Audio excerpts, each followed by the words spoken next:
জুলাইয়ের ওই সময়ের কথা বলেন বা সেই সময়ের তারপরে 1 বছর পরে এসে আপনারা জনসম্পৃক্ত কতটা থাকতে পারলেন? মানে আপনি তো বলছিলেন যে পাবলিক পারসেপশন বোঝার নানান রকম উপায় আছে, সেটি আপনি সোশ্যাল মিডিয়া একটা অনুষঙ্গ হতে পারে, কিন্তু আপনারাও তো জনগণের কাছে যান।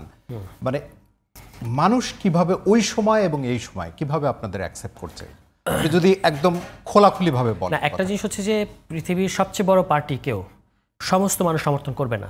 আমরা একটা পার্টি, কিন্তু এখন এটা মাথায় রাখতে হবে যে কোনো পার্টি, ধরুন বাংলাদেশে ওভারহেলমিং 2/3 মেজরিটি নিয়ে যে পার্টিরা ক্ষমতা এসছে তাদের ভোট পার্সেন্টেজ দেখবেন, তাহলে ব্যাপারটা পরিষ্কার হবে। ফলে পার্টির ক্ষেত্রে এটা হবেই। এখন আপনি যদি জিজ্ঞেস করেন, আপনি যদি মানুষকে দুটো প্রশ্ন করেন যে নাহিদ ইসলামকে ওই ছাত্র আন্দোলনের আহ্বায়ক হিসেবে, ছাত্র আন্দোলনের প্রধান ছাত্র সমন্বয়ক হিসেবে আপনি কিভাবে দেখেন, তাহলে বিএনপি থেকে শুরু করে আওয়ামী লীগ বাদে সবাই নাহিদ ইসলামকে ভালোবাসেন, নাহিদ ইসলামের ভালো চান, মঙ্গল চান। আর পার্টি লিডার হিসেবে নাহিদ ইসলাম, তখন তো বিএনপির লোকটা বিএনপির পক্ষেই থাকবে। এই জিনিসগুলো আছে। এখন আমরা পার্টি হিসেবে, নতুন পার্টি, আমাদের প্রতি প্রত্যাশার অনেক অনেক ধরনের প্রত্যাশার চাপ আছে আমাদের। আমরা যেহেতু বয়সও এখনও মানে তরুণ, ফলে আমরা তো অনেকগুলো জিনিস আকাঙ্ক্ষার জায়গা থেকে বুঝি, কিন্তু এখনও আমাদেরকে অনেকগুলো জিনিস প্র্যাকটিক্যালি দেখার বিষয় আছে। এটা আমরা আস্তে আস্তে শিখছি।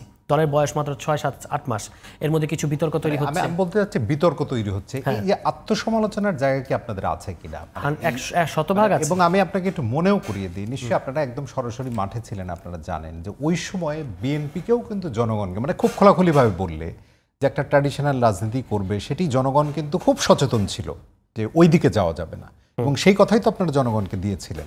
কিন্তু পরে যদি আপনি বলেন যে এত কোটি টাকা লুটপাট করা, মানে এই অভিযোগগুলো যে আসা, এবং অনেকেই তো খুব প্রকাশ্যে টকশোতে বলে যে সেই সমন্বয়কদের এখন এত কোটি টাকা তারা এই করছে, মানে এই সমালোচনাগুলো আপনি করেন না কি ডিনাই করেন? একদম না, যেটা সত্য বা এখান থেকে উত্তরণের উপায় কি? যেটা সত্য সেটা অবশ্যই স্বীকার করতে হবে, কিন্তু আবার মানে এইটাকে পুরো ছাত্রদের যে রাজনীতি আসা, এটাকে ভিলিফাই করার জন্য অনেক ধরনের ষড়যন্ত্র, অনেক ধরনের প্রোপাগান্ডা আছে। দুটোকে আমরা আলাদা করি। যেটা যদি সত্য সত্য অভিযোগ হয়, তাহলে ওই অভিযোগে যেমন আমাদের দলের সিদ্ধান্তের বিরুদ্ধে একজন গিয়ে রেড ক্রিসেন্টে গিয়ে এক ধরনের একটা হাঙ্গামা করার চেষ্টা করেছে, আমরা তাকে দল থেকে অব্যাহতি দিয়েছি।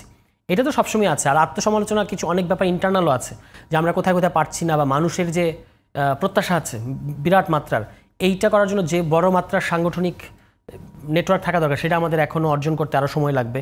এই জিনিসগুলো নিয়ে আমাদের প্রস্তুতি আছে, আছে আমাদের। যেটা হচ্ছে যে বাংলাদেশ ইতিহাস থেকে অন্যান্য রাজনৈতিক দল, জাসদের কথা এখানে এসেছে, কিংবা রিসেন্ট অতীতেও তরুণদের রাজনৈতিক দল হওয়ার ইতিহাস আছে 18, 19, 20 সালের দিকে।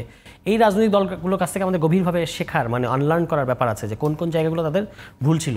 তো এটা আমি আশা করি যে, যেহেতু এনসিবির ক্ষেত্রে আমি মনে করি সবচেয়ে পজিটিভ দিক হচ্ছে তারা 1 বছরের মধ্যে, আত্মপ্রকাশের 1 বছরের মধ্যে তাদেরকে একটা ইলেকশন ফেস করতে হবে। এটা খুব ছোটোখাটো ব্যাপার না, ঠিক আছে? এবং আমাদের এটা নিয়ে একদিকে সাংগঠনিক বিস্তৃতি করতে হচ্ছে আমাদেরকে, মানে সারা দেশে কমিটি দেওয়া ইত্যাদি করা, এবং কোথাও কোথাও কমিটি দেওয়া নিয়ে তো আপনি জানেন, আপনি যত বড় হতে চাইবেন কমিটি দেওয়া নিয়ে অনেক ধরনের ঝামেলাও হবে, সেগুলো আবার মিটিগেট করা, দ্বন্দ্ব থাকে দলের মধ্যে, সেগুলো মিট আপ করা, আবার অ্যাট দ্য সেম টাইম আপনাকে ইলেকশনের জন্য প্রার্থী করা। যেমন আমার তো এখানে সংস্কার রিলেটেড কাজের খুব সিরিয়াস ইনভলভমেন্ট ছিল পার্টির হয়ে। আমি কিন্তু এলাকায় যাওয়া বাদ দিইনি, আমি কিন্তু কন্টিনিউয়াসলি, আমাকে পার্টি বলে না যে হ্যাঁ আপনাকে অমুক জায়গায় আমরা দিলাম, কিন্তু আমি আমার মতো করে কাজ করেছি। তারপর পার্টি যদি আবার ওখানে কাউকে দেয়, সে বা ধরেন উপদেষ্টা পরিষদে যারা আছে তারা ইলেকশন করবে, সেখান থেকে বের হয়েই তো ইলেকশন করবে।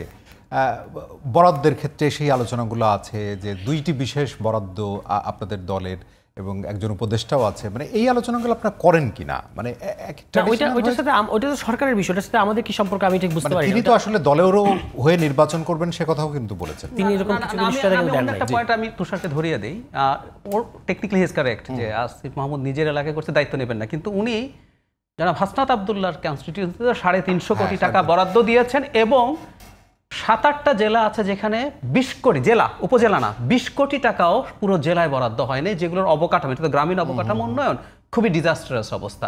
আরেকটু যোগ করে দেয়, কুমিল্লা এমনিতেই সামহাউ ব্লেসড, জনাব তাজুল ইসলাম ওখানে যেহেতু এলজিআরডি মন্ত্রী ছিলেন, তিনিও কুমিল্লাতে বিরাট বিরাট প্রকল্প করেছেন। সো কুমিল্লার অবকাঠামো যে কোনো জেলার চাইতে অনেক ভালো। সো হাসনাত আবদুল্লাহটা নিয়ে আমরা প্রশ্ন করতে পারি। মানে আপনি যে আইসোলেট করে ফেললেন মানে সজীব ভুঁইয়াকে, সেটা তো আসলে ডাক্তার জাহেদের কথা নিয়ে যদি বলেন, না এটার ক্ষেত্রে আমি যেটুকু জানি যে এটা হলো একনেকে উঠেছিল, এখন এটা মানে অ্যাপ্রুভ হয়েছে কিনা আমি সম্ভবত অ্যাপ্রুভ হয় নাই। আর দ্বিতীয়ত হচ্ছে যে হাসনাত আবদুল্লাহ আমাদের কাছে যেটা বলেছেন যে এইটার ক্ষেত্রে তার কোনো তদবির, কোনো ভূমিকা এটা কোনো মানে নাই, কিন্তু এটা বলা হচ্ছে তার ক্ষেত্রে। এখন এটা সরকারের সিদ্ধান্ত, এবং সরকারের এলজিআরডির ক্ষেত্রে কোথায় কি দেবেন না দেবেন এটা সরকার বুঝবে। আমাদের যদি আপনি বলতে পারতেন যে যদি আসিফের ক্ষেত্রে উনি আমার এলাকায় এগুলো করার ক্ষেত্রে সহযোগিতা করেছেন, আমাকে কোনো স্পেশাল বরাদ্দ এনে দিয়েছেন, এরকম না, অন্য আরেকজনকে এনে দিয়েছে, এরকম না। বাকিটা হচ্ছে সরকারের নিজের ব্যাপার যে তারা এটা কিভাবে এক নেকের মধ্যে উঠে দিয়ে কিভাবে কি করবে, ওটার ব্যাপারে আমি কিছু মনে করি না যে আমাদের কোনো